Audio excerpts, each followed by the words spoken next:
called the overhead deep squat test. This is a very important test that checks a lot of things: ankle mobility, knee mobility, hip mobility, thoracic spine mobility, shoulder mobility, and core control. Here's how we do it. Go ahead and have your client get about a shoulder width stance with their feet. Have them hold a club or a driver over their head. Make sure their elbows are about 90 degrees. I'm getting them to 90 degrees, and press the bar over his head.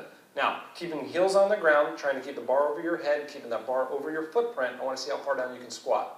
You should be able to get all the way down to where your thighs break parallel, your heels stay on the ground, bar stays over your footprint, and your toes stay pointing forward.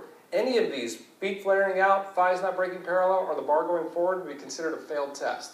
Come all the way up. If you have a struggle time doing that, second part of the test is this. Have them get rid of the bar, put their thumbs on their shoulders, fingers behind their head, not touching their neck, elbows in front. Trying to get half the weight of their arms in front of their body, half the weight behind the body to not change the center of gravity.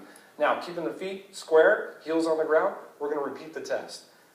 If your client can now do the full deep squat, but they couldn't do it with the bar over their head, consider this an upper body problem. They either have a thoracic spine problem or a shoulder problem. If they still can't do the squat in this second position, then we're going to go ahead and check his ankle, because ankles can be a big problem. So what we're going to do is have you toss your shoes off. Once he gets the shoes off, he's going to go ahead and get into a half kneeling position. Real important in this half kneeling position, keep your heel relatively close to your knee. I wouldn't want this foot way out in front.